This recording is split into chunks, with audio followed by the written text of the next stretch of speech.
अरे बाळा, बाई म्हणाल्या. त्यांच्या आवाजात मायेचा सूर मिसळलेला. तुझं नाव काय रे? हळू आवाजात तो मुलगा म्हणाला, कृष्णा. कृष्णा सदाशिव शिंदे. कुठल्या शाळेत होतास रे गेल्या वर्षी? देवबाग हायस्कूल. आणि इथे कसं काय आलास? बाबांनी तिकडचं काम सोडलं. आता इथे काम करायला लागले. कुठे काम करतात तुझे वडील? तेलीच्या गोदामात हमाल आहेत. बाईने डोळे मिटून क्षणभर श्वास घेतला. परिस्थिती समजली. त्या मुलामध्ये काहीतरी खोल चाललं होतं. मग बाई म्हणाल्या, कृष्णा पुढे ये, बस बाकावर, पुढच्या बाकावर बस. बरं वाटेल तुला. कृष्णा काही क्षण थांबला, मग हळूच पुढे सरकला. बाई शिकवायला लागल्या.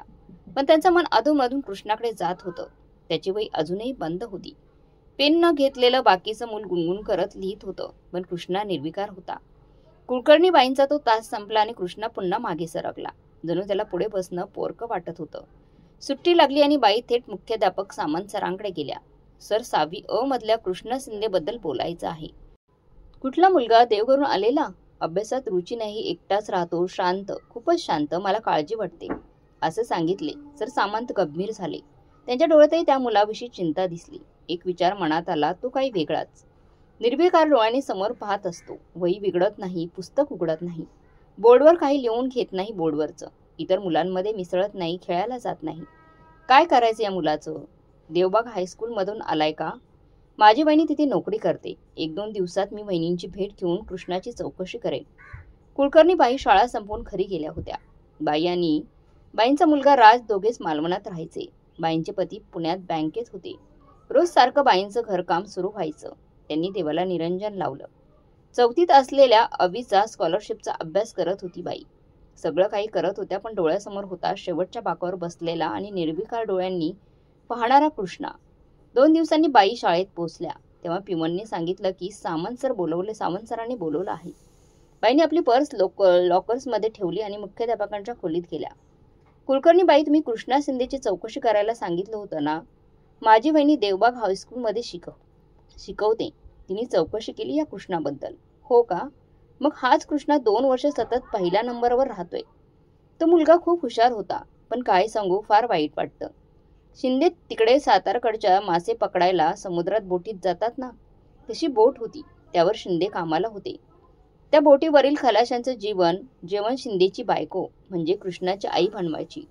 जेव्हा बोट किनाऱ्यावर असेल तेव्हा खलाशी घरी जेवायला यायचे किंवा बोटीवर जाताना डबे घेऊन जात. त्यातील एक मलबारी खलाशी बरोबर कृष्णाची आई पळून गेली. काय? कुलकर्णी बाई किंचाळत म्हणाल्या. होय बाई.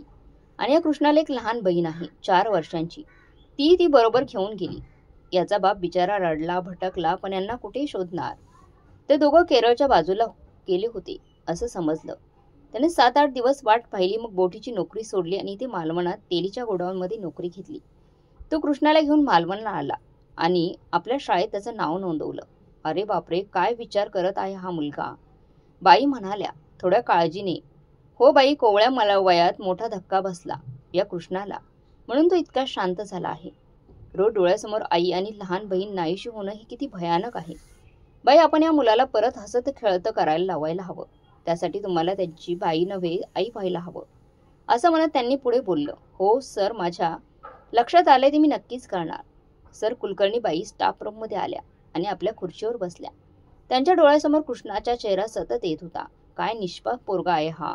या वयात काय करावं, सहन करावं लागतंय त्याला. बाईंना त्यांच्या 4थीतला मुलगा अभि आठवला. अभिच्या तुलनेत हा फक्त 2 वर्षांनी मोठा आहे.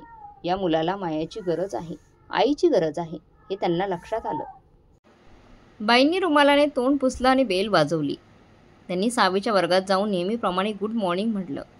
मग त्यांचं लक्ष पुन्हा कृष्णाकडे गेलं. कृष्णा त्यांच्या तासाला 2 नंबरच्या बेंचवर बसला होता. बाईंनी जवळ येऊन त्याच्या पाठीवरून हात फिरवला आणि म्हणाल्या, कृष्णा, दाखव तुझं दप्तर. पुस्तक, वही काही आणलंस का? कृष्णा खाली मान करून गप्प बसला होता. बाईंनी त्याचं दप्तर पाहिलं. दप्तरात फक्त 5वीची एक वही होती आणि एक जुना पेन होता. अरे, आता तू 6वीत आहेस बाळा, 6वीची पुस्तकं वह्या का घेतल्या नाहीस? बाई म्हणाल्या. कृष्णा म्हणाला, नाही घेतल्या. बाई म्हणाली, ठीक आहे, तोपर्यंत या. राहुलच्या पुस्तकात बघ तू, राहुलच्या. उद्या आपण वह्या पुस्तकांचा बंदोबस्त करूयात. असं म्हणत बाई पटकन स्टाफ रूममध्ये गेल्या आणि एक वही घेऊन आल्या आणि कृष्णा एक पेन घेऊन आला. बाई म्हणाल्या, ही वही आणि पेन घे. आता मी बोर्डवर जे लिहिते ते वहीत लिहीस. मग मी तुझी वही तपासणार. बाई गणित शिकवायला लागल्या. कृष्णा बोर्डवर लिहिलेलं लक्षपूर्वक पाहत होता. शिकवताना बाई डायसवरून खाली उतरल्या आणि कृष्णाची वही पाहू लागल्या. कृष्णा वहीमध्ये लिहित होता. बाईंनी पाहिलं तर कृष्णाचं अक्षर मोत्यासारखं स्वच्छ आणि नीट होतं. खूप सुंदर अक्षरात त्याने लिहिलेलं होतं. भूमितीची पदं एकदम व्यवस्थित एकाखाली एक लिहिली होती. बाईंनी कृष्णाची वही हातात घेतली आणि सगळ्या मुलांना कौतुकाने दाखवली. बघा मुलांनो, या कृष्णाची वही पहा. किती टापटीप आहे, अक्षर मोत्यासारखी आहेत बघा. मुलं काही दिवसांनी ह्या बावळट वाटणाऱ्या मुलाकडे पाहायला लागली. त्यांनाही त्याचं कौतुक वाटू लागलं, कारण आत्तापर्यंत त्याच्याकडे विचित्र नजरेने मुलं बघत होती. मुलांची कृष्णाकडे पाहण्याची मग दृष्टीच बदलली होती. कृष्णा पण खुश झाला, कारण या नव्या शाळेत त्याला कोणी ओळखीचं नव्हतं. वर्ग संपला की कुलकर्णीबाई वर्गाबाहेर निघाल्या. पण नवीन तास घेणाऱ्या शिक्षकांना कृष्णाबद्दल सांगून त्याच्याकडे खास लक्ष देण्यास सांगत होत्या. असं करत करत सर्व शिक्षकांमध्ये कृष्णाबद्दल चर्चा रंगली आणि सगळेच त्याच्याकडे विशेष लक्ष देऊ लागले. मधल्या सुट्टीत वर्गातील सगळी मुले आपापले डबे घेऊन बाहेर निघाले होते. पण कृष्णा एकटाच होता. वर्गात बसला होता. तसतसे कुलकर्णीबाई डबा आणि त्यांच्या चौथीत शिकणारा मुलगा राज घेऊन वर्गात आला. ते एकट्या बसलेल्या कृष्णाकडे पाहून म्हणाले, वर्ग संपला कृष्णा, डब्यातून काही आणलंस का? डबा आणला नाहीस का? कृष्णाने मान हलवली. कुलकर्णीबाईंनी पाहिलं, कृष्णाच्या डोळ्यात पाणी येत होतं. हरकत नाही, बघ माझा मुलगा राज हा चौथीत आहे. तो माझा मुलगा आहे. चला आपण डबा खाऊयात. असं म्हणत त्यांनी कृष्णाला राजसोबत बाहेर जाण्यास सांगितलं. हातपाय धुवून या, तोपर्यंत मी डबा उघडते. राजने कृष्णाचा हात धरला आणि ते दोघे बाथरूमकडे हात धुण्यासाठी निघाले. त्या दरम्यान ताईंनी आपला आणि राजचा डबा उघडला आणि 2 डब्यांचे 3 डबे आणले. कृष्णाला जास्त जेवण दिलंय. दोघंही येताच त्यांच्या हातात एक एक डबा त्यांनी दिला आणि स्वतःच्या हातात एक डबा घेतला. कृष्णा डब्यातले जेवण खाताना थोडा संकोच करत होता. त्याला लाज वाटत होती. तेव्हा बाई ओरडल्या, कृष्णा आता मी रागवेन हा, झटपट डबा संपवायचा. डब्यातलं सगळं काही खाऊन टाकायचे. मला पुन्हा पुढल्या तासाला जायचं आहे. त्यानंतर कृष्णा डब्यातील चपाती आणि भाजी खायला लागला. राजला नेहमी सवय होती म्हणून त्याने लगेचच डब्बा सगळा संपवला. कुलकर्णीबाई म्हणाल्या, कृष्णा हे बघ, चपाती आणि भाजी एकत्र खाल्ली की मध्ये लोणचं तोंडात घालायचं, तोंडी लावायचं. लोणच्यामुळे तोंडाला छान चव येते आणि तहान लागली की पाणी प्यायचं. कुलकर्णीबाईंनी पाहिलं, कृष्णाजवळ पाण्याची बाटली नव्हती. त्याने पाण्याची बाटली आणलीच नव्हती. कुलकर्णीबाईंनी आपली बाटली कृष्णाला दिली. पाणी भरपूर प्यायला हवं आणि फक्त वर्गात बसून राहायचं नाही. इतर मुलांबरोबर थोडं बाहेर जावं, बाथरूमला जावं. असं कळालं का? बाहेर जाऊन यावं. असं म्हणत बाईंनी डबा आवरला आणि त्या राजच्या हाताला धरून बाहेर निघाल्या. कृष्णा विचार करू लागला, आई होती, तिला डबा देत होती. आज खूप दिवसांनी खूप छान चविष्ट जेवण मिळालं मला. सांच्याला बाबा दमून येतो. मी भाकरी बनवतो, भाजी हॉटेलमधून आणतो, कधीतरी भात शिजवतो, मग भात भाजी खायचं. असं जेवण मला रोज कुठे मिळेल पोट भरायला. साधंच आम्हाला खायला मिळतं. अन्न गेलं तर मी शिकेन, अभ्यास करेन, पण मला आईची खूप आठवण येते. कनीचीही आठवण येते. मग काय करायचं? फक्त रडायचं. आई कुठे गेली? आई कुठे नाहीशी झाली? कनीही नाहीशी झाली. माझी छोटीशी बहीण कुठे निघून गेली? कृष्णाला आई आणि बहिणीच्या आठवणीने मन खूप खिन्न झालं होतं. 5 वाजता शाळा सुटली. तसं कृष्णा वर्गाबाहेर पडला. गेटच्या बाहेर निघणार होता तसं कुलकर्णीबाई राजचा हात धरून जवळ आल्या. कृष्णा थांब, सोबत चालू का? आपण बरोबर जाऊयात का? कुठे राहतोस तू? रामेश्वरच्या देवळाजवळ. तिथे एक छोटीशी चाळ आहे. अरे तिथे राहतो आम्हीही. बरं, आम्ही पण त्याच बाजूला रोज जातो. मी भराडावर राहते. तुला माझं घर दाखवेन. शाळेत जाताना थोडं लवकर ये. मग आपण थेट शाळेत जाऊया, असं कृष्णा म्हणाला. वाटेवर एका बेकरीकडे थांबून आजीने 2 बिस्किटे आणली. ती बिस्किटे कृष्णाच्या हातात देत म्हणाली, बाबा किती वाजता घरी येतात? तुझे बाबा किती वाजता घरी येतात? खूप रात्री, लय रात्री येतात बाबा, कृष्णा म्हणाला. मग तोपर्यंत तू काय करतोस? काही नाही, बसून राहतो तसंच. असंच बसून राहू नकोस. कृष्णा, ही बिस्किटे खा आणि तिथे मुलं खेळत असतील ना, तिथे जाऊन खेळत जा. उद्या मी तुला 6वीची पुस्तकं आणि वह्या आणून देईल. रोज शाळेत शिक्षकांनी दिलेला अभ्यास पूर्ण करायचा आणि मला पूर्ण दाखवायचा. चांगला अभ्यास करायचा. भराडावर आल्यावर आजी एका चप्पलच्या दुकानात जवळ थांबली आणि कृष्णासाठी चप्पल घेतली. कृष्णा मनात म्हणाला, वर्गातल्या सगळ्यांच्या पायात चप्पल आहेत, पण माझ्या पायात काहीच नाही. मग सावित्रीताईंकडे गेलो. बाईंनी चप्पल दिल्या. आता शाळेत जाणं मजेदार होईल. भरडावर गेल्यावर बाईंनी आपलं घर दाखवलं. बाई म्हणाली, देशी सरनाईकांची चाळ आहे. पुढे त्यांचं औषधाचं दुकान आहे. मागे आम्ही राहतो. उद्या लवकर आमच्या घरी यायचं. मग आपण एकदम शाळेत जाऊया. ठीक आहे उद्या, असं म्हणत कृष्णा नवीन चप्पल घालून आयटीतून घरी आला. घरी जाऊन कृष्णाने पिशवी खोलीत टाकली आणि बिस्किटांचा पुडा फोडला. बिस्किटे खात खात तो नारायणाच्याच देवळाजवळ गेला. तिथे एक झेंडा उभा करून खाकी हाफ पॅन्ट घातलेली मुलं झेंड्याभोवती बसली होती. मोठा दादा त्यांना गोष्ट सांगत होता. गोष्ट संपल्यावर त्यांनी वंदे मातरम आणि राष्ट्रगीत म्हटलं. तो मोठा दादा कृष्णाकडे पाहत म्हणाला, कुठे राहतोस रे तू? इथे देवळाच्या मागे. बरं, नाव काय तुझं? कृष्णा शिंदे. हा तर कृष्णा. उद्या शाळा सुटली की इथे देवळापाशी ये. आमची इथे शाखा असते. ही मुलं आम्ही सर्व इथे जमतो रोज. इथे यायचं. येतो साहेब नाही म्हणायचं, दादा म्हणायचं. हा दादा येतो उद्या. कृष्णाला खूप आनंद झाला. आज दुपारी जेवण मिळालं, चप्पल मिळाली, बिस्किटं देखील मिळाली आणि आता दादा सवंगडीही मिळाले. कृष्णा घरी येताच दिवा लावला त्याने. घरात एकच बल्ब होता. आईने पांडुरंगाचा फोटो आणला होता. आई गेली, पण पांडुरंग अजूनही आहे. कृष्णाने पांडुरंगाला नमस्कार केला आणि शाळेत शिकलेला अभ्यास वहीत उतरायला लागला. सकाळी लवकर उठून विहिरीवर दोरीने पाणी काढून कृष्णाने आंघोळ केली. कृष्णाच्या बाबांनी काल येताच पाव आणला होता. चहात पाव बुडवून खाल्ल्यावर बाबा कामाला निघाले. कृष्णा नवीन चप्पल घालून भरडाकडे चालला. कुलकर्णी बाईंच्या घरी तो बाहेर उभा राहिला. राज बाहेरच बसला होता. अभ्यास करत होता. त्याने आईला आत जाऊन सांगितलं, कृष्णा आला आहे. कुलकर्णी बाई बाहेर आल्या. कृष्णाचा हात धरून आत घेऊन गेल्या. पटकत आत जाऊन 2 थाळ्यात दोन चपात्या आणि 2 कप दूध बाहेर आणले आणि कृष्णासमोर चपाती दूध ठेवून खायला सुरुवात कर असं म्हणत आपली तयारी करण्यासाठी आत गेल्या. कृष्णा फिरफिरत्या डोळ्यांनी बाईंचं घर पाहत होता.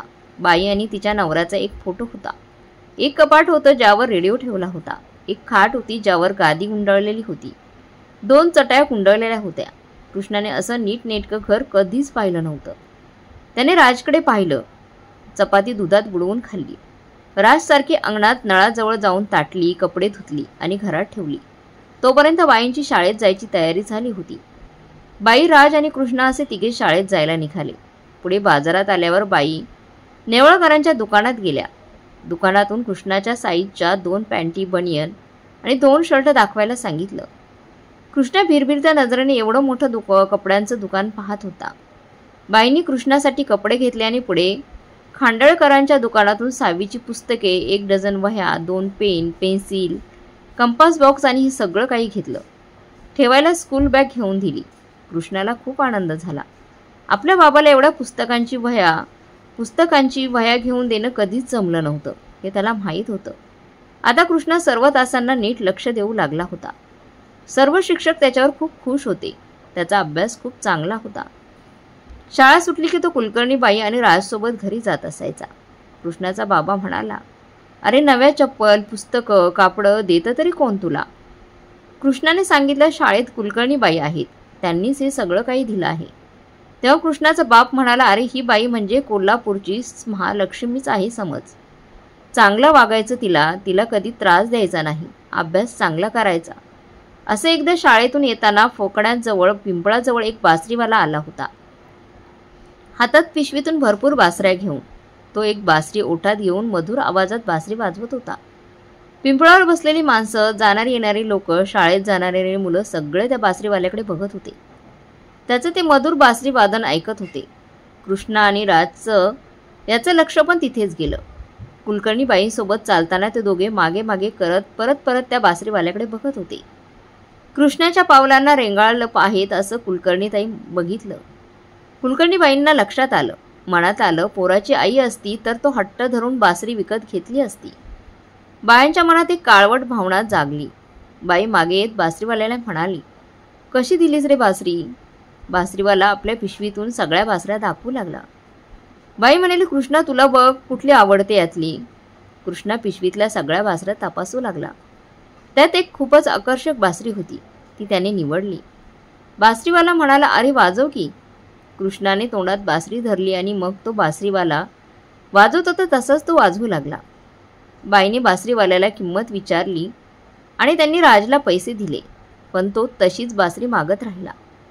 बाईंनी त्या बासरीवाल्याला आणखी एक तशीच बासरी द्यायला सांगितली, पण त्याच्याकडे फक्त एकच अशीच बासरी होती. मग बाईंनी वेगवेगळ्या प्रकारची एक बासरी घेऊन राजला दिली. राज खूपच नाराज झाला. राज नाराज झाला होता. तो सतत कृष्णाच्या हातातल्या बासरीकडेच बघत होता. बाईंनी राजचे डोळे झाकले, त्याचा हात धरून ओढत घराकडे निघाल्या. रडत रडत राज आईसोबत चालला होता. कृष्णा तर मजेत उड्या मारत चालत होता. घरी आल्यावर राजने आईशी बोलायला सुरुवात केली. तेव्हा कुलकर्णीबाईंनी राजसमोर घेतं असं सांगितलं, अरे तुझी आई तुझ्यासमोर उभी आहे आणि त्या कृष्णाला आई नाही रे, लक्षात घे. तेव्हा उगाच तू हट्ट करू नकोस. राजच्या रडण्याकडे दुर्लक्ष करून बाई घर कामाला लागल्या. कृष्णा घरी आला. शाळेची बॅग घरात टाकून नारायण मंदिराकडे गेला. त्या ठिकाणी दादाभोवती बरीच मुलं जमली होती. हात छातीजवळ घेऊन मुलं म्हणत होती, नमस्ते सदावत्सले मातृभूमी त्वया हिंदूभूमे सुखद वर्धितोल्लहम महामंगल्ये पूर्णभूमे व्यदार्थ. कृष्णा पण त्या मुलासमवेत छातीजवळ हात धरून प्रार्थना म्हणू लागला. त्या मुलांसमेत कृष्णा तल्लीन होऊन दादाचं म्हणणं ऐकत होता. काळोख पडू लागला होता. तशी मुलं आपापल्या सायकली घेऊन घरी निघाली. दादा पण आपली सायकल घेऊन घरी जाण्याच्या तयारीत असताना कृष्णा पुढे आला. त्याने दादाला आज बाईंनी दिलेली बासरी दाखवली. दादा, ही बघ, माझ्या कुलकर्णीबाईंनी बासरी घेतली आहे माझ्यासाठी. अरे वा कृष्णा, छानच आहे. पण दादा, मला बासरी वाजवता येत नाही. तुला येते का? थोडी थोडी येते. मग मला शिकव ना. दादाने बासरी हातात घेतली आणि बासरीचे 6 होल दाखवले. वरच्या 3 होलांवर डाव्या हाताची बोटे ठेवून प्रत्येक होलावर एक एक बोट कमी करत असे वाजवायचे ते दाखवलं. बासरी कशी फुंकावी हेही सांगितलं आणि रोज बाकीची मंडळी घरी गेल्यावर कृष्णाने बासरी शिकायला मान्य केलं. कृष्णा घरी गेला आणि दादाने जसं दाखवलं तसं बासरीवर सारेगम वाजवायला सुरुवात केली. बराच सराव केल्यानंतर त्याला थोडं सारेगम वाजवायला जमायला लागलं. दुसऱ्या दिवशी दादाने खालचे 3 होल हळूहळू उघडून सारेगम उलटं कसं वाजवायचं ते शिकवलं. मग कृष्णाचा रोजचा कार्यक्रम असाच झाला. शाखेत जायचं आणि शाखां संपल्यावर दादाकडून बासरी शिकायचं. एका महिन्यात कृष्णाने कुलकर्णीबाईंना बासरी वाजवून दाखवली. तेव्हा त्यांना कमाल वाटली. राजला काहीच वाजवता येत नव्हतं. त्याने बासरी आणली, पण ती कपाटावर ठेवली आणि परत हातातही घेतली नाही. 6 महिन्यांच्या परीक्षेत कृष्णा वर्गात 3रा आला. कुलकर्णीबाईंना खूप आनंद झाला. 5 महिन्यांपूर्वी वर्गात तोंडही न उघडणारा कृष्णा आता वर्गात सगळ्यांशी मिसळून वागू लागला होता. दिवाळीत अवीच्या बाबांनी पुण्याहून येऊन राजसाठी सुंदर टी-शर्ट आणली. तसंच कृष्णासाठी पण. कुलकर्णीबाईंनी पत्राने आपल्या नवऱ्याला हे सगळं सांगितलं होतं. कुलकर्णी काकांना पण कृष्णा आवडला. त्याचा अभ्यास, त्याची बासरी यावर त्यांना प्रेमच जडलं. शाळेच्या गॅदरिंगमध्ये पण कृष्णाने बासरी वाजवली, ज्याची सगळ्यांनी खूप प्रशंसा केली. वार्षिक परीक्षेत कृष्णा एकदम वर्गात पहिला आला. रिझल्ट नंतर मुख्याध्यापक सामंत सरांनी कुलकर्णीबाईंना बोलवलं. कुलकर्णीबाई, तुम्ही कमाल केली.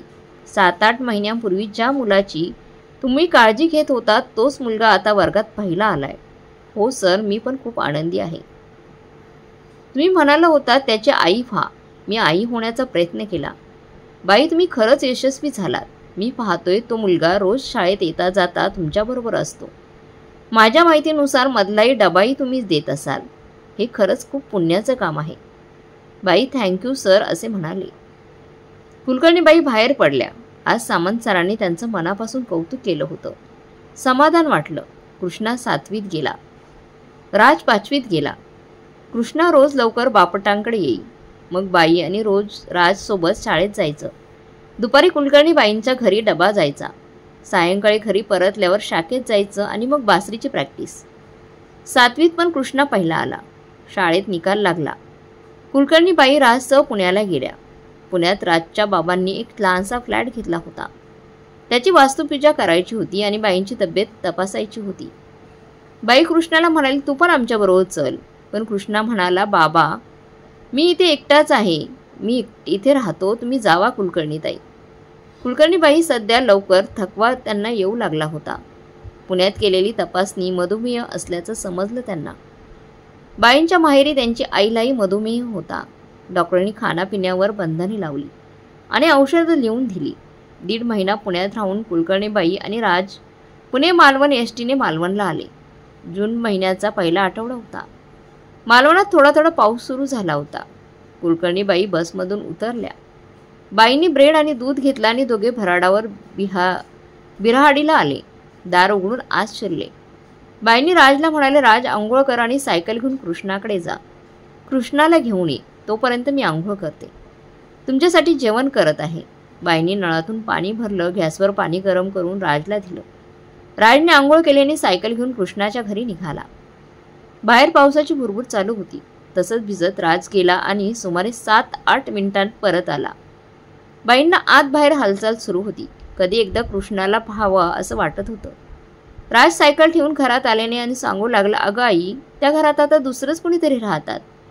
कृष्णा आणि त्याच्या वडिलांनी ती घर सोडलं आणि गावात गेलेत. बाई आश्चर्यचकित झाल्या.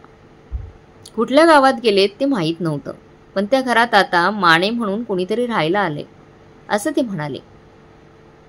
शिंदेनी ही जागा सोडली आणि मग आम्ही इथे राहायला आलो असं ते म्हणाले. बाईंना वाटलं मालवणात आजूबाजूच्या गावात कुठेतरी गेले असतील. 2 वर्षांपूर्वी देवबाग सोडून मालवणीत कसं आलो तसं बाईंना पण चेन पडेल नव्हतं. थोडा पाऊस कमी झाला की त्या म्हणाले, राज चल, मी तुझ्याबरोबर येते. आपण परत एकदा कृष्णाच्या घरी जाऊया. बाई आणि राज छत्री घेऊन निघाले. नारायण मंदिराजवळ बाई चाळीच्या खाली मालकांना भेटले. त्यांना विचारलं, शिंदे कुठे गेला, माहिती आहे का? मालक म्हणाले, शिंदे त्यांच्या गावात गेले आहेत. लग्न ठरलं त्यांचं. त्यांच्या गावच्यांनी त्यांचं दुसऱ्यांदा लग्न ठरल्याने ते झिलाक घेऊन गेलेत. आता ते तिसर राहिलेत. झिलाक थैला शाळेत घालले असं म्हणायचे. काय? कुलकर्णीबाई चित्कारल्या. पण कुठल्या शाळेत माहीत नाही. कराड सातारा भागात असं म्हणायचे. तरी खेडेगावातच. आता येऊच नाहीत. ते तेल्याकडचं काम पण सोडल्यामुळे त्याने ते काम पण सोडलंय. हो का? बरं, तुम्हाला त्याच्याबद्दल काही कळालं तर मला कळवा. मी ते हायस्कूलमध्ये शिक्षिका आहे. कुलकर्णी नाव आहे माझं. कुलकर्णीबाई आणि राज. कुलकर्णीबाई आणि राज बाहेर पडले. तेवढ्यात जोराचा पाऊस सुरू झाला. बाई नारायण मंदिरात येऊन बसल्या. राज पाहायला रिक्षा मिळाली व बाई आणि राज मग घरी आले. घरी आल्यावरही बाईंना अस्वस्थ वाटायला लागलं होतं. त्या त्यांच्या घराजवळील झांटीच्या दवाखान्याकडे गेल्या. डॉक्टरांनी त्यांना तपासले. बाई, ब्लड प्रेशर खूप वाढलंय. बरं झालं तुम्ही लगेच आलात. आता मी इंजेक्शन देतो आणि महिन्यांच्या काही गोळ्या देतो. रोज सकाळी 1 गोळी घ्यायची. काय विचार करता का? तसं नाही. आज सकाळीच प्रवास करून आलात ना? ठीक आहे, काळजी घ्या. दगदग करू नका. 8 दिवसांनी पुन्हा दाखवायला या. बाई बाहेर पडल्या. त्यांना जेवण करण्याचा कंटाळा पण आला होता. त्यांनी राजला महाजनांच्या खानवळीत पिटाळलं आणि त्या काठवर झोपी गेल्या. सायंकाळी थोडं बरं वाटल्यावर बाई राजला सोबत घेऊन शाळेच्या क्लार्क कांबळे यांच्या घरी गेल्या. कांबळे 7वीत कृष्णा शिंदे नावाचा मुलगा होता. त्याचं दखल कोणी घेतली का? काय बाई, कृष्णाचा बाबा आला होता. स्वतः आले होते. कुठल्या शाळेत? कृष्णाचं नाव नोंदवणार आहे असं काही म्हणत होते का? नाही, ठरवलेलं नाही, पण कराडच्या जवळ त्यांचं गाव आहे, लहानसं. तिथे तो शाळेत जात असे ते म्हणत होते. हो का? अहो, मी नेमकी पुण्यात 1.5 महिना होतो. राजचे बाबा तिकडे असतात ना. बरं, मग येतोस का? मग त्याच्याबद्दल काही कळालं का? पत्र वगैरे काही आलं तर कळवायचं मला. हो बाई. बाईंना कृष्णा नेमके कुठे गेला काही कळलं नाही. त्यांनी नारायण मंदिराजवळच्या शाखेच्या दादाकडे चौकशी केली, पण तोही काहीच बोलला नाही. त्यांना कृष्णाबद्दल काहीच माहिती नव्हती. तो पण सांगितलं नव्हतं. काही न सांगता निघून गेला होता. मालवणात जोरदार पाऊस सुरू झाला होता आणि शाळा देखील सुरू झाल्या होत्या. कुलकर्णीबाई राजसमोर शाळेत जाऊ लागल्या. रोज शाळा सुरू होण्याआधी त्या राजसाठी नाश्ता आणायच्या आणि अजून एक कृष्णासाठी पण मग त्यांचं लक्ष यायचं की कृष्णा आता येणार नाही. शाळेत जाताना त्यांना नेहमी डाव्या उजव्या बाजूकडे पाहायची सवय होती. उजव्या बाजूला राज असायचा, डाव्या बाजूला कृष्णा असायचा. पण आता डाव्या बाजूला कोणीच नव्हतं. पोकाणांच्या पिंपळांकडे त्यांचं लक्ष जायचं. तिथेच तो बासरीवाला बासरी विकायला आला होता आणि कृष्णाची नजर बासरीवर पडली होती. 8वीत असताना मी पुढच्या दुसऱ्या बेंचवर बसणाऱ्या एका मुलाकडे लक्ष देत असे. कृष्णा एखादं पोस्टकार्ड पाठवेल असं वाटतं, पण कृष्णाचं काहीही कार्ड आलं नव्हतं. त्या बाईंची तब्येती खालवू लागली. मधुमेह वाढला, ब्लड प्रेशरचे नेहमीच वर चालू व्हायचा आणि चिडचिडी त्यांची सुरू झाली. शेवटी राजच्या बापांनी त्यांना नोकरी सोडायला सांगितलं. दिवाळीच्या सुमारास कुलकर्णीबाईंनी नोकरीचा राजीनामा दिला आणि राज आणि त्या पुण्याला आल्या. पुण्यात चांगल्या हॉस्पिटलमध्ये तपासणी झाली. तपासणी करून बाईंना थोडं बरं वाटलं. आता कुलकर्णीबाई सकाळी योगासनं करतात, हास्य क्लबला जातात, दुपारी आराम करतात, संध्याकाळी नाटक, सिनेमा, गाण्याच्या कार्यक्रमात रमू लागल्या. 20 वर्षानंतर राजचे बाबा बँकेतून निवृत्त झाले. राजने अमेरिकेत MS केलं आणि आता तिथेच नोकरी करतोय. अजून तो अविवाहित आहे. वर्षातून एकदा भारतात येतो. कुलकर्णीबाई त्यांच्या लग्नासाठी मागे लागल्यात, पण तो सगळं हसून टाळतो. कुलकर्णीबाईंची तब्येत फारशी चांगली नाहीये. तरुणपणी मधुमेह झाल्याने खूप थकतात. ब्लड प्रेशर सतत वर खाली होत राहतं. धाप लागत राहते, झोपही नीट लागत नाही. असं सतत तक्रारी सुरू होत्या. दिवसभर श्वासासाठी 15-16 गोळ्या घ्याव्या लागत होत्या. इन्हेलर वापरत होत्या. त्यात त्यांना नैराश्य आलेलं होतं. काही लक्ष लागत नव्हतं. अधूनमधून त्यांना मालवण शाळेचे दिवस आठवत होते.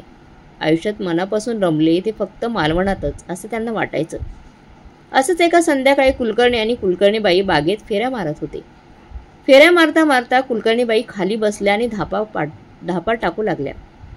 कुलकर्णीबाईंना उठता येत नव्हतं. बापटांनी तिथल्या माळ्याला बोलावून बाईंना रिक्षात घेतलं आणि हॉस्पिटलमध्ये भरती केलं. हॉस्पिटलमध्ये सगळ्या तपासण्या झाल्या. डॉक्टरांनी एन्जिओग्राफी करायचा निर्णय घेतला. एन्जिओग्राफीनंतर समजलं की हृदयात 90% ब्लॉकेजेस आहेत. त्यामुळे ओपन हार्ट सर्जरी करावी लागेल. कुलकर्णी काळजीत पडले. मुलगा अमेरिकेत होता, पण बापटांची बहीण पुण्यातच होती. भाची म्हणाले, मामा घाबरू नको, आम्ही इथेच आहोत, ऑपरेशन करून घेऊया. हॉस्पिटलमध्येच डॉक्टरांनी सगळी तयारी केली. ऑपरेशनसाठी बाहेरून तज्ज्ञ डॉक्टर येणार होते. त्या डॉक्टरांनी नाईचे सगळे रिपोर्ट पाठवले. एन्जिओग्राफीचा रिपोर्ट पाहून डॉक्टरांनी ऑपरेशनसाठी तयारी दाखवली. 15 ऑगस्ट हा ऑपरेशनचा दिवस ठरला होता. सकाळी 7 वाजता ऑपरेशन होणार. मागच्या दिवशी पुन्हा एकदा कुलकर्णीबाईंची सगळ्या तपासण्या करून रिपोर्ट ऑपरेशन करणाऱ्या डॉक्टरांना पाठवले गेले. सकाळी 6 वाजता डॉक्टर आले. त्यांना या हॉस्पिटलमधील डॉक्टर जयश्री रानडे मदत करणार होत्या. डॉक्टर आले आणि लगेच डॉक्टर रानडे त्यांच्या केबिनमध्ये गेले. त्यांनी आपल्या बॅगमधून एक छोटासा फोटो काढला आणि टेबलावर ठेवला. डॉक्टर रानडेला माहीत होते की जेव्हा जेव्हा हे डॉक्टर ऑपरेशनसाठी येतात तेव्हा ते नेहमी हा फोटो काढून टेबलावर ठेवतात. त्यांना नमस्कार करतात आणि मग ऑपरेशन सुरू करतात. सर्व तयारी झाल्यावर तज्ज्ञ डॉक्टर रानडे आणि नर्स स्टाफ ऑपरेशन थिएटरमध्ये आले. ऑपरेशन सुरू करण्याआधी डॉक्टरांनी सहज बेशुद्ध रुग्णाच्या चेहऱ्याकडे पाहिलं आणि ते थोडे दचकले. त्यांनी रुग्णाच्या रिपोर्टवरचं नाव पाहिलं. त्यांच्या चेहऱ्यावरचे भाव बदलत गेले. डॉक्टरांनी 1 मिनिट डोळे मिटून काहीतरी ध्यान करत ऑपरेशन सुरू केलं. डॉक्टर रानडे जवळच होते. त्यांनी पाहिलं की आज या डॉक्टरांचे हात थरथरत होते. डॉक्टर रानडेंनी त्यांच्या हाताला हळूच टोचलं आणि सावरलं. डॉक्टर रानडे विचारात गेले. नेहमी असं का होतं? सफाई करून ऑपरेशन सुरू करणारे हे डॉक्टर आज नर्स झालेत असं वाटलं. पण लगेचच डॉक्टर सावरले आणि त्यांनी नेहमीप्रमाणे नीटनेटकं ऑपरेशन केलं. सुमारे 5 तासांनी सगळं ऑपरेशन मनाप्रमाणे झालं आणि सर्व डॉक्टर खूप समाधानी होऊन बाहेर आले. डॉक्टर रानडेंच्या केबिनमध्ये आल्यावर ऑपरेशन केलेल्या डॉक्टरांनी एक छोटासा फोटो बॅगेत ठेवला आणि ते पेशंटच्या नातेवाईकांना भेटायला गेले. डॉक्टर रानडे बघत होत्या की हे डॉक्टर स्वतः कधीच पेशंटच्या नातेवाईकांना भेटत नाहीत. पण आज कशाला काय हे पाहून आश्चर्य वाटत होतं. मग डॉक्टर कुलकर्णी काकांकडे गेले आणि त्यांच्या हातावर हळूहळू हात ठेवत, ऑपरेशन चांगलं झालंय, काहीही काळजी करू नकास. 15 दिवस त्या फक्त हॉस्पिटलमध्ये राहतील असं सांगून त्यांची चिंता थोडी कमी झाली. आयसीयूमध्ये उत्तम उपचार, फिजिओथेरपी, औषधं यामुळे कुलकर्णीबाईंना बरं वाटायला लागलं. 8 दिवसांनी आयसीयूमधून बाहेर काढून त्यांनी स्पेशल रूममध्ये घेऊन गेले. आता कुलकर्णी किंवा बापटांच्या बहिणी, भाचरे सगळे लोक बाईंना भेटायला लागले. अमेरिकेहून रोज रात्री व्हिडिओ कॉलही येत होता राजचा. ऑपरेशनला जवळजवळ 15 दिवस झाले होते आणि कुलकर्णीबाईंची तब्येत व्यवस्थितपणे सुधारू लागली. छातीतील दुखणं कमी झालं, श्वास घेणं सोपं झालं, सगळं व्यवस्थित सुरू झालं. शुगर कंट्रोलमध्ये आलं, ब्लड प्रेशर नॉर्मल झाला. कुलकर्णीबाईंनी थोडं थोडं चालण्याचा व्यायाम सुरू केला. अखेरीस कुलकर्णीबाईंचा डिस्चार्ज होण्याचा दिवस उजाडला. सोमवार 8 सप्टेंबर. 8 सप्टेंबर रोजी कुलकर्णीबाईंना डिस्चार्ज मिळणार होता. ऑपरेशन करणाऱ्या डॉक्टरांकडे रोज हॉस्पिटलमध्ये फोन येत होता. कुलकर्णीबाईंची विचारपूस करत असताना त्यांना सोमवार डिस्चार्ज मिळणार हे कळालं. मी म्हणालो की सोमवारी संध्याकाळी 5 वाजता येतो, पेशंटला तपासतो, मगच डिस्चार्ज द्या, असं डॉक्टरांनी सांगितलं. सोमवार 8 सप्टेंबर आज कुलकर्णीबाईंना डिस्चार्ज मिळाला. डिस्चार्ज मिळणार म्हणून हॉस्पिटलने पुन्हा सगळ्या तपासण्या झाल्या. सगळे रिपोर्ट नॉर्मल आले. औषधे घ्यायची, काळजी कशी घ्यायची, आहाराबद्दल सगळी माहिती दिली गेली. सकाळपासून बापटांचे नातेवाईक येत होते, शुभेच्छा देत होते. बाई पुन्हा पुन्हा या हॉस्पिटलमध्ये सगळ्या डॉक्टर्सना, नर्सना, वॉर्ड बॉयना धन्यवाद देत होत्या, कारण त्यांनी बाईंची खूप चांगल्या प्रकारे काळजी घेतली होती. ऑपरेशन करणारे डॉक्टर 5 वाजता यायचे होते, तेव्हा त्या त्यांचे आभार मानणार होत्या. संध्याकाळचे 5 वाजल्याने हॉस्पिटलसमोर डॉक्टरांची गाडी उभी राहिली. डॉक्टरांची पत्नी पण सोबत होती. दोघे दुसऱ्या मजल्यावर हार्ट डिपार्टमेंटमध्ये आले. डॉक्टर रानडेंनी त्यांचे स्वागत केले. थोडकं बोलून डॉक्टर आणि त्यांची पत्नी डॉक्टर रानडे आणि कुलकर्णीबाईंच्या खोलीत गेले. खोलीत कुलकर्णी साहेब, त्यांची बहीण, भाचा, भाची सगळे होते. डॉक्टर आत आल्याने हळूच खिशातून काहीतरी काढलं. सगळे डॉक्टरांकडे पाहत होते. एवढ्यात डॉक्टरांनी बासरी ओढली आणि मधुर सूर निघू लागले.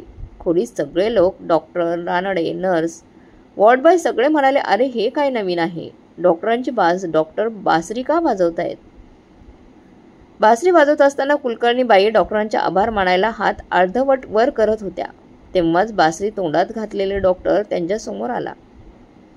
बाईंच्या डोळ्यासमोर अचानक मालवण फोकाड्यांचा पिंपळ बासरीसाठी हट्ट धरून वाजवणारा कृष्ण आठवला. तोच बासरी तोंडात धरून वाजवायचा. तोच सूर कानात पडताच कुलकर्णीबाई ओरडल्या, कृष्णा कृष्णा. कृष्णा रडत रडत डॉक्टरांना त्यांच्यापाशी पायापाशी कोसळले आणि म्हणाले, होय बाई, मीच तुमचा कृष्णा. गंगा जमुना डोळ्यातून वाहत असलेल्या कुलकर्णीबाई त्यांचे तोंड हातात धरून म्हणाल्या, कुठे होतास रे बाळा, वेड्यासारखं आयुष्यभर शोधत राहिले मी तुला. कृष्णा काही न सांगता गेलास रे बाळा, गदगदलेल्या आवाजात डॉक्टर बोलू लागले. होय बाई, तुमच्या कृष्णाला माफ करा किंवा तुम्हीच माफी करावी, म्हणूनच एवढ्या वर्षांनी तुम्ही याच हॉस्पिटलमध्ये उपचारासाठी आलात बाई. सिनेमात असे योगायोग होत असतात. भाऊ भाऊ अनेक वर्षांनी भेटतात. आई मुलाची ताटातूट होते, पुन्हा भेटतात. आपण असल्या सिनेमांची चेष्टा करतो, पण खरंच असा योगायोग माझ्या आयुष्यात येईल असं स्वप्नातही वाटलं नव्हतं. किती छान योगायोग. डॉक्टर रडत रडत पुढे म्हणाले. डॉक्टर रानडे, त्या दिवशी ऑपरेशन करताना पेशंटच्या चेहऱ्याकडे लक्ष गेलं आणि मी दचकून गेलो. माझी आई ऑपरेशन टेबलावर होती. ज्या हृदयात माझ्याबद्दल प्रेम, वात्सल्य काठोकोट भरलेलं होतं, तेच हृदय मला फाडायचं होतं. सुरुवातीला माझे हात थरथरायला लागले. मी इमोशनल झालो. पण डॉक्टर रानडे, तुम्ही मला टोचत होता आणि मला लक्षात आलं की समोर ऑपरेशन करायचं आहे. ते माझ्या आईचं नव्हे, पेशंटचं ऑपरेशन करायचं आहे. पेशंट आपलं शरीर आम्हा डॉक्टरांना विसंबून सोपावतो. त्या पेशंटला मला बरं करायचं होतं. मग मी नीटनेटकेपणे ऑपरेशन केलं. कुलकर्णीबाई आणि त्यांच्याजवळ पायाजवळ बसलेले शिंदे पाहून इतरांना काही कळत नव्हतं. कोण आहेत ह्या बाई? एवढ्यात तिथे बसलेले कुलकर्णी साहेब पुढे आले. त्यांनी कृष्णाला ओळखलं. कृष्णा, आम्ही किती शोधलं तुला रे. तुझ्या बाईंना वेळ लागायचं बाकी राहिलं होतं. तू निदान एक कार्ड तरी पाठवायला हवं होतंस. कुठे होतास तू? मी एक कार्ड पाठवलं होतं काकांना, पण ते कार्ड पत्ता चुकीचा असल्यामुळे परत आलं. मग मी 12वी पास होऊन मेडिकलमध्ये ॲडमिशन मिळालं हे सांगायला मालवणला मी तुमच्या घरी गेलो होतो. तेव्हा तुम्ही मालवण सोडलं होतं. कुलकर्णी काकांनी कुलकर्णीबाईंच्या पायाजवळ बसलेल्या डॉक्टर शिंदेलाही वर उचललं आणि बाईच्या जवळ बसवलं. खूप आनंद झाला होता कृष्णा.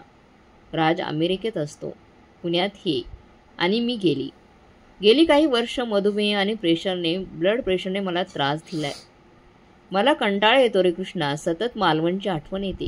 आपली शाळा, ते मुख्याध्यापक सामंत, तो 6वीचा वर्ग आणि शेवटच्या बाकावर निश्चल डोळ्यांनी समोर पाहणारा तू कृष्णा. डॉक्टर शिंदे बोलू लागले. डॉक्टर राणाडे, आज तुम्हाला हा प्रसिद्ध हार्ट सर्जन डॉक्टर शिंदे दिसतो ना? तो म्हणाला, या माऊलीमुळे. माझी आई मला लहानपणी सोडून गेली. तेव्हा मी सैरवैर झालो होतो. तेव्हा या माऊलीने आपल्या तोंडातला घास मला भरवला. आपल्या मुलासारखंच मला वाढवलं. पण मी एवढा कृतज्ञ आहे की त्यांना न सांगता बाबाबरोबर गावी निघून गेलो. पण बाई काका, माझा नाईलाज झाला हो. मी तेव्हा सुमारे 11 वर्षांचाच होतो. आमच्या गावकऱ्यांनी माझ्या वडिलांचं लग्न ठरवलं आणि तेव्हा माझे बाबा हळले. काही विचार न करता म्हणाले, मालवण सोडूया. मी नाही म्हटलं. त्यावर मला सगळ्यात जोरात मारलं. 4-5 भांडी कोणपटात घालून एसटी पकडली. त्या सगळ्या परिस्थिती मी माझ्या पोटाखालून दडपून ठेवलेलं इथे बासरीचं वाद्य, जे एका बासरी विकणाऱ्याकडून पिंपळाच्या झाडाखाली जवळ घेतलेलं होतं, माझ्या मनात भरलेलं होतं. ही बासरी माझ्या आईने मला दिली होती, कुलकर्णीबाईंनी मला दिली होती. तशीच बासरी राजलाही हवी होती, पण त्या बासरी विकणाऱ्याकडे फक्त एकच बासरी होती. राज हट्ट करू लागला तेव्हा स्वतःच्या मुलाला 2 चापट्या देऊन ही बासरी मला देणार. ही माझी आई मालवण सोडताना ती बासरी तितकी मी बरोबर घेतली होती. आमच्या गावाकडे आल्यानंतर बाबांचं लग्न झालं आणि तो माझ्या नव्या आईला खूप चिडला. मी त्याला नकोच होतो. पुन्हा 2 वेळच्या जेवणाची व्यवस्था केली. पण बाबाने माझ्यासाठी एक मोठी गोष्ट केली. साताऱ्यात रयत शिक्षण संस्थेत नेऊन माझा दाखला दिला आणि आयुष्यात दुसऱ्यांदा मला आधार मिळाला तिथे. रयत संस्थेत वसतिगृहात राहून शाळेत शिकणे या संस्थेने मला घडवले. इथे चांगला अभ्यास केला. शाळेत सतत पहिला येत राहिलो. ये सातारा शाळेचे मुख्याध्यापक कदम साहेब होते. त्यांनीही मला प्रोत्साहन दिले. 10वी-12वीत बोर्डात आलो आणि या कदम साहेबांमुळे मेडिकलमध्ये गेलो. या कदम साहेबांनी आपली मुलगी मला दिली आणि तीच माझी पत्नी डॉक्टर जयश्रीबाई. ही तुमची सून जयश्रीबाई त्यांच्या बाजूला बसली. कुलकर्णीबाईंनी जयश्रीला जवळ घेतलं. किती गोड सून आहे माझी. मी राजच्या मागे लागले होते, लग्न कर, पण अजून तो मनावर घेत नाही. पण कृष्णा, तू मला पहिली सून दिलीस. किती वर्षांनी तुम्ही दिसलात. आज खरं तर हवी तशी चांगली बासरी मी विकत घेऊ शकतो, पण आजही रोज नियमितपणे हीच बासरी वाजवतो, जी तुम्ही मला घेऊन दिली होती. माझ्यासाठी ती अमूल्य आहे आणि माझ्या आईने ती मला घेऊन दिली. डॉक्टर राणाडे आणि हॉस्पिटलचा स्टाफ, तुम्हाला कदाचित हा फॅमिली ड्रामा वाटत असेल, पण तसं नाही. माझ्या डोळ्यात आलेले हे अश्रू अगदी खरं आहेत, मोत्यांसारखे. होय रे कृष्णा, यात खोटेपणा कसा असेल? आणि कृष्णा, मी तुझ्यासाठी खूप काही केलंय, असं समजू नकोस रे सारखं. मुख्याध्यापक सामंत म्हणाले होते, बाई, या पोरक्या पोराची आई होण्याचा प्रयत्न करा. तसा मी प्रयत्न केलाच. आईच झाला तुम्ही बाई. होय रे कृष्णा, मी तुझी आईच आहे रे. तर मग कुलकर्णी काका, आई, तुम्ही आता माझ्या म्हणजेच आपल्या घरी जायचा. तसं तुम्हाला या ऑपरेशन नंतर डॉक्टरची नक्की गरज आहे. तुम्ही दोघेही तुमची काळजी घेऊ. आम्ही दोघेही तुमची काळजी घेऊ. आमच्या घरात मला आई बाबा हवेत. जयश्रीला पण सासू सासरे हवेत. तेव्हा नाही म्हणू नका. आई बाबा आपल्या घरी चला. कृष्णा, आम्ही येतो तुझ्याबरोबर. नाहीतर आम्ही पुण्यात दोघं राहून कंटाळलोय. आम्ही आपल्या घरी जाऊ. कृष्णा, जयश्री, माझी एक इच्छा आहे. आपण लवकरच मालवणला जाऊया. मला ती आपली शाळा पाहिजे आहे. तू मालवणचा समुद्र, तो फोकड्यांचा पिंपळ, ते भरड, आणि तू शाखेत जायचास ते नारायण मंदिर सर्व डोळं भरून पाहायचं आहे. होय आई, मला पण मालवणची जायला खूप घाई झाली आहे. आईबाबांना फक्त मालवणात जायचं नाही, मालवणात आपलं घर बांधायचं. आई, माझी पण इच्छा आहे की आयुष्यात शेवट तोच मालवणातच व्हावा, त्या मालवणच्या मातीमध्ये. माझ्या अस्थी विरघळायला हव्यात. आई, चला आपल्या घरी. डॉक्टर शिंदेंनी खुन्ना केली आणि कुलकर्णीबाईंच्या बॅगेतील औषधं वॉर्डबॉयने डॉक्टरांच्या गाडीत ठेवली. डॉक्टर शिंदे आणि जयश्री शिंदे आईबाबांची काळजी घेत गाडीकडे गेले. अशा प्रकारे कृष्णाने आपल्या उपकाराची परतफेड म्हणून कुलकर्णीबाई आणि त्यांच्या फॅमिलीला घेऊन तो गावाकडे निघाला होता. आणि गाडीत ड्रायव्हरने टेप सुरू केली होती. बाबूजी सुधीर मोघे यांचं गाणं सुरू होतं. फिटे अंधाराचे जाळे झाले मोकळे आकाश, दरी खोऱ्यातून वाहे एक प्रकाश प्रकाश. तर मग मित्रमैत्रिणींनो, तुम्हाला आजची कुलकर्णी बाई आणि कृष्णाची भावविभोर कथा कशी वाटली कमेंट बॉक्समध्ये नक्की कळवा. आणि आजची कथा आवडली असेल तर लाईक शेअर सबस्क्राईब नक्की करा. धन्यवाद.